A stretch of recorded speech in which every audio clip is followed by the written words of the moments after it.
Hello बच्चों, आज हम इस वीडियो में देखेंगे चैप्टर सुबह के भाषा ज्ञान। यहाँ पे हम एक एक करके देखेंगे हर क्वेश्चन को और समझेंगे बहुत अच्छे से। तो चलो स्टार्ट करते हैं। पहला है, नीचे दिए गए वाक्यों के वचन बदलें। वचन दो प्रकार के होते हैं, आपको पता होगा, एक वचन और बहुवचन। एक वचन और बहुवचन है ना, मतलब कि सिंगुलर और प्लूरल। तो नंबर्स हैं, यहाँ पे हमें उनको चेंज करना है। तो जहाँ पे सिंगुलर है वहाँ पे प्लूरल करना है और जहाँ पे प्लूरल है वहाँ पे सिंगुलर करना है। यहाँ पे स्टार्ट करते हैं हम। चिराग जाला उतार रहा था। तो चिराग तो हम नहीं चेंज कर सकते, ये तो संज्ञा नाम है किसी का। तो यहाँ पे जाला चेंज होगा, तो क्या होगा इसका आंसर? चिराग जाले उतार रहा था। जाला से जाले बन जाएगा। यहाँ पे इसको प्लूरल बहुवचन हम लिखेंगे, जाला का जाले। जाला मतलब होता है वेब, जो स्पाइडर बना देती है घर पे, वो वेब है ना। नेक्स्ट है, बच्चों ने मिठाइयाँ खाई। तो यहाँ पे बच्चों ने मिठाइयाँ दोनों ही हमारा बहुवचन है, तो जिसको हम चेंज करके एक वचन में कर देंगे। यहाँ पे देखेंगे, बच्चे ने मिठाई खाई। तो एक बच्चे ने एक मिठाई खाई है। बच्चों ने मिठाइयाँ खाई, बच्चों ने बहुत सारी मिठाई खाई है। तो यहाँ पे जो क्वेश्चन में है दोनों बहुवचन में है, हमने इसको सिंगुलर में कर दिया, एक वचन में कर दिया। नेक्स्ट देखेंगे, दिए जगमगा रहे थे। तो दिए बहुवचन है, बहुत सारे दिए हैं जो जगमगा रहे हैं, जल रहे हैं। तो इसका आंसर होगा दिया जगमगा रहा था। तो यहाँ पे ये एक वचन हो जाएगा और यहाँ पे रहे थे की जगह चेंज होके हो जाएगा रहा था। इस चीज़ का भी आपको ध्यान रखना है, सिर्फ ये चेंज नहीं होगा, उसके बाद यहाँ पे भी चेंज होता है, रहा था और रहे थे। ठीक है। नेक्स्ट है, राधा ने डिब्बा उठाया। तो राधा ने, यहाँ पे हम इसको चेंज करेंगे, राधा ने डिब्बे उठाए। उठाया इसके लिए है, एक डिब्बे के लिए है उठाया। यहाँ पे बहुत सारे डब्बे हैं तो उठाए। नेक्स्ट है, मैं तो लड्डू खाऊंगा। तो यहाँ पे क्या है, मैं एक के लिए यूज़ हो रहा है, तो यहाँ पे चेंज हो जाएगा, हम तो लड्डू खाएंगे। खाएगा और खाएंगे, इससे भी हमें चेंज करना है क्रिया को भी। तो यहाँ पे मैं तो लड्डू खाऊंगा, हम तो लड्डू खाएंगे। तो आई होप आपको ये समझ में आया होगा कैसे चेंज करना है। यहाँ पे इन्होंने हमें अंडरलाइन करके नहीं दिया, तो हमें खुद ही जो जो शब्द हमें लग रहे हैं उनको खुद चेंज करना है। तो आगे देखेंगे, इसको ध्यान से सुनना। उपसर्ग और प्रत्यय। उपसर्ग और प्रत्यय क्या होता है? प्रीफिक्स और सफिक्स। इसमें बच्चे बहुत कंफ्यूज होते हैं कि उपसर्ग कौन सा होता है और प्रत्यय कौन सा होता है। तो हम यहाँ पे एग्जाम्पल भी है हमारे पास, इनको समझेंगे और ये भी समझेंगे कि उपसर्ग और प्रत्यय होता क्या है। तो उपसर्ग को इंग्लिश में बोलते हैं प्रीफिक्स और प्रत्यय को हम बोलते हैं सफिक्स। मैं आपको यह याद रखने की भी ट्रिक बताऊंगी, जिससे कि आप हमेशा याद रख पाओगे कि उपसर्ग और प्रत्यय में आप कंफ्यूज नहीं होगे कि कौन सा उपसर्ग है और कौन सा प्रत्यय है। उपसर्ग पहले देखते हैं। उपसर्ग क्या होता है? जब किसी भी शब्द के आगे कोई एक शब्द बन के उसका मीनिंग चेंज कर दे, है ना। जैसे यहाँ पे एग्जाम्पल के तौर पे देखेंगे, जान। तो यहाँ पे क्या है, जान तो लाइफ होती है ना, जान, उसके आगे अगर हम बे लगा दें तो क्या हो जाएगा? बेजान। तो जिसमें लाइफ नहीं है, बेजान, तो बेजान, बेजान। तो इस शब्द के आगे लगने वाला जो ये शब्द है, ये क्या है? ये है उपसर्ग, प्रीफिक्स। तो यहाँ पे आपने देखा किसी भी शब्द के, जैसे और एग्जांपल हम देखते हैं, बंध। तो नी लग गया तो क्या बन गया? निबंध। ऐसे करण, करण के आगे अनु लग गया तो क्या हुआ? अनुकरण। अनुकरण मतलब होता है, यहाँ पे है अनुकरण। करण का अर्थ होता है करना, कोई भी काम को करना। अनुकरण मतलब होता है किसी को फॉलो करना, अनुकरण करना, किसी के पीछे पीछे चलना, है ना। तो अनुकरण। तो यहाँ पे अनु लग के क्या बन गया? करण का क्या चेंज हो गया? शब्द चेंज हो गया, अनुकरण बन गया। जैसे यहाँ पे मंत्री, तो यहाँ पे है उपमंत्री, तो उप लग के बन गया, पूरा शब्द बन गया ये उपमंत्री। मंत्री से उपमंत्री। तो ये जो आगे शब्द लगे हैं इनको हम बोलते हैं उपसर्ग।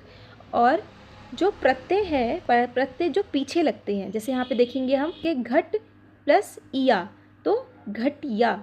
तो यहाँ पे आप देखोगे जो ई है ये मात्रा है एक, तो ये मात्रा के फॉर्म में आएगी। आप इसको यहाँ पे हम ऐसे नहीं लिखेंगे, घट इया। बच्चे बहुत गलतियाँ करते हैं, आप ऐसे लिख दोगे तो ये गलत हो जाएगा। यहाँ पे क्या है? ये ई है, ई का ये ई किसके साथ मिल जाएगा? ट के साथ। तो यहाँ पे ये इस फॉर्म में आएगी, जो ये ई की साउंड है ये ट पे ई की मात्रा की तरह आएगी, और ये छोटी ई है ना, तो इससे छोटी ई आई है। जैसे यहाँ पे देखेंगे हम लिख प्लस आवट, तो ये आ जो बड़ा आ है ये इसके साथ जुड़ जाएगा खा के साथ, लिखावट, लिखावट मतलब लिखना, राइटिंग। नेक्स्ट है बिक प्लस आऊ, तो ये इसके साथ जुड़ के क्या बन जाएगा, बिकाऊ। खेल प्लस औना, तो क्या हो जाएगा ये, खिलौना। तो यहाँ पे हमने देखा है कि जो शब्द पीछे जुड़ते हैं वो प्रत्यय होते हैं, और जो शब्द आगे जुड़ जाते हैं किसी भी शब्द के वो क्या होता है, उपसर्ग। अब आप बोलोगे ये याद नहीं रहता कि पीछे वाला कौन से आगे वाला को क्या बोलते हैं, पीछे वाले शब्द को क्या बोलते हैं, तो मैं आपको इसकी ट्रिक बताती हूँ।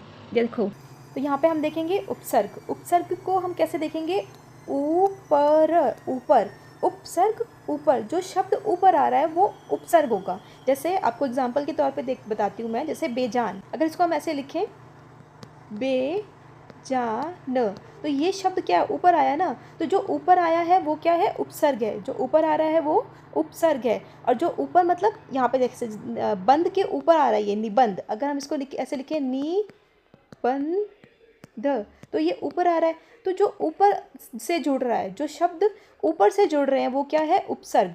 तो यहाँ पे आप ऐसे याद रख सकते हैं, ऊपर उपसर्ग।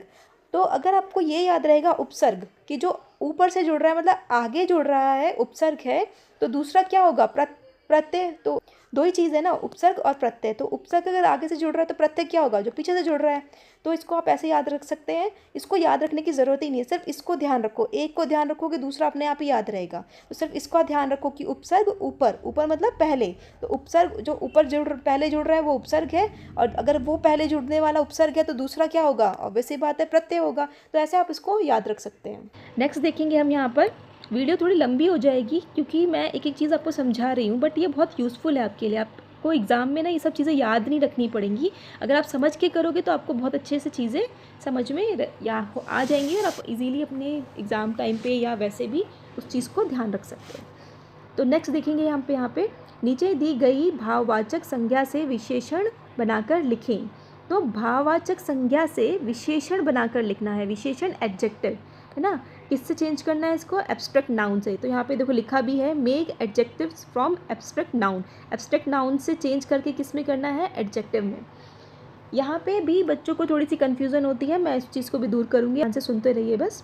जैसे बुराई, बुरा, इसमें बच्चे बोलते हैं कि हमें यही नहीं पता चल रहा कि इसमें एब्स्ट्रैक्ट नाउन कौन सा है और एडजेक्टिव कौन सा है। जैसे कमी, कम, तो इसमें कमी एडजेक्टिव है या ये एडजेक्टिव, अभी तो इन्होंने बताया हुआ है कि ये ही हमारा एब्स्ट्रैक्ट नाउन है और हमें इसको चेंज करना है किसमें, एडजेक्टिव में। लेकिन आप देखोगे एडजेक्टिव को बताने का तरीका कि ये शब्द एडजेक्टिव है या नहीं है, वो कैसे हम देख सकते हैं। जैसे बुरा, बुरा के साथ क्या होगा, एडजेक्टिव के साथ हमेशा क्या लगता है, एडजेक्टिव के साथ हमेशा नाउन लगता है, मतलब संज्ञा लगता है ना।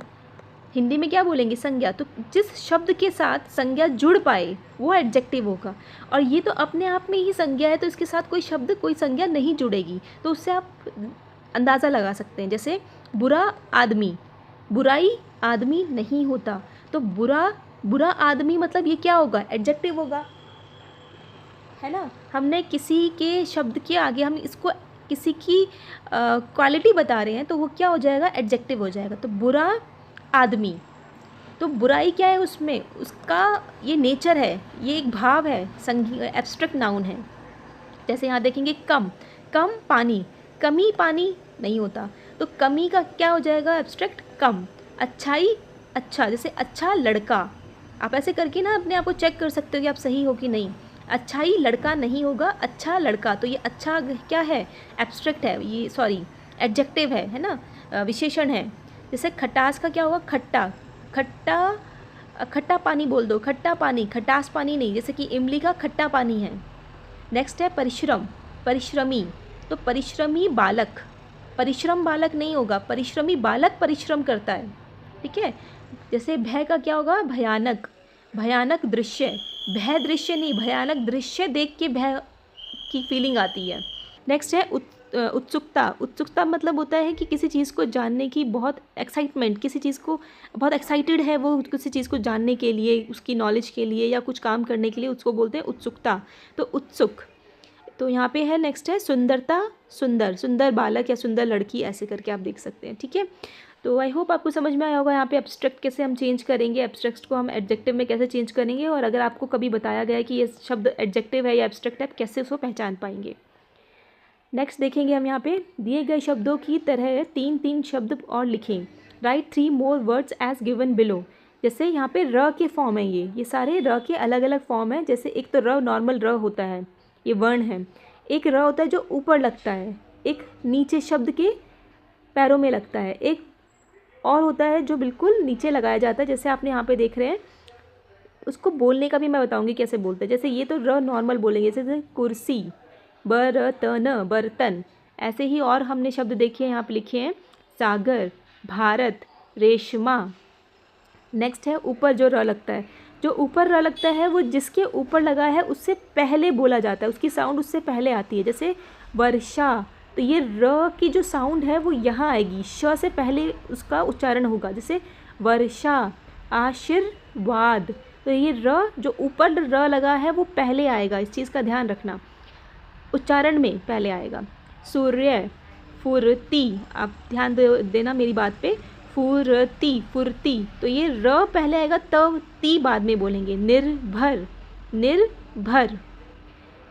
अब यहाँ देखेंगे हम, जो ये है ये बाद में आता है, जिस शब्द के साथ ये लगा है, जिस शब्द नहीं बोलेंगे, जिस वर्ण के साथ ये लगा है उस वर्ण के बाद में इसका उच्चारण आएगा। जैसे प्र, प पे र, बाद में तो आएगा लेकिन इसके साथ साथ ही एक तरह से बोला जाता है। जैसे प पे र, प्र, प के बाद र की साउंड आएगी, प्र। प्रकाश, ग्राम, ग्राम। समुद्र, द के बाद र की साउंड आ रही, समुद्र। प्रसन्न, उम्र। नेक्स्ट देखेंगे यहाँ पे, ये इसकी कैसे साउंड आती है, ट्र, ट्र, ट पे र लग रहा है, ट्र, ट्रक। राष्ट्र, ड्र, ड, ऐसे र की साउंड ऐसे आएगी, ड्र, ड्रामा, ड्राइवर, ट्रेन। इस तरीके से आप समझ पा रहे होंगे कि सारे र की जो है साउंड डिफरेंट होती है। लास्ट है ये, सही मुहावरे से खाली स्थान भरें। यहाँ पे खाली स्थान भरना है किससे, मुहावरे से। जैसे पीठ थपथपाना, पहले तो मुहावरे का आपको अर्थ पता होना चाहिए, तभी आप उसको सही जगह पे लगा सकते हैं। पीठ थपथपाना मतलब होता है पीठ में, बैक में थपथप करना, मतलब आप शाबाशी देना, बहुत अच्छा काम जिसने किया उसको पीठ थपथपाते हैं। कि वह इस बार क्लास में फर्स्ट आया तो उसके माता पिता ने उसकी पीठ थपथपाई। आँखों का तारा, आँखों का तारा मतलब होता है बहुत प्यारा, आँखों का तारा बहुत प्यारा। जैसे कि बच्चे माँ की आँखों के तारे होते हैं। 9-2-11 होना, 9-2-11 होना मतलब भाग जाना कहीं से। जैसे चोर ने चोरी करते ही वहाँ से 9-2-11 हो गया। खुशी से झूम उठना, खुशी से झूम उठना मतलब बहुत खुश होना। तो यहाँ पे हम देखते हैं इन सेंटेंस में कौन सा लगेगा मुहावरा। मणिका अपने माता पिता की आँखों का तारा है, तो वो क्या है, अपनी माता पिता की आंखों का तारा है, वो बहुत प्यारी है अपने माँ बाप की। नेक्स्ट है, जब रेशमा चित्रकला प्रतियोगिता में प्रथम आई तो सब खुशी से झूम उठे। तो सब यहाँ पे पीठ थपथपाएंगे नहीं, है ना, पीठ थपथपाई नहीं होगा, सब ने पीठ थपथपाई होना चाहिए था अगर यहाँ पे अगर नहीं लिखेंगे तो। लेकिन यहाँ पे सब है तो सब क्या हुआ, सब खुशी से झूम उठे, सब बहुत खुश हो गए। माँ ने सफाई करने के लिए कहा तो सारे बच्चे 9-2-11 हो गए, मतलब वहाँ से भाग गए। जैसे माँ ने कहा ना चलो सफाई करते साफ़ करते हैं रूम को या घर को, तो बच्चे क्या हो गए, 9-2-11 हो गए, भाग गए वहाँ से। नेक्स्ट है, गोलू ने कुत्ते की जान बचाई तो सबने उसकी पीठ थपथपाई। तो सब क्या ने क्या उसको शाबाशी दी, उसको अच्छा बोला सबने। तो आई होप आपको ये वीडियो समझ में आई होगी, सारे क्वेश्चंस बहुत अच्छे से समझ में आए होंगे। और अगर आपको बहुत अच्छी लगी है वीडियो तो प्लीज़ इसको लाइक करो, सब्सक्राइब करो मेरे चैनल को, और अपने फ्रेंड्स के साथ ज़रूर शेयर करना जिनको इसमें कन्फ्यूज़न। ऐसे ही बने रहे मेरे साथ। Thank you.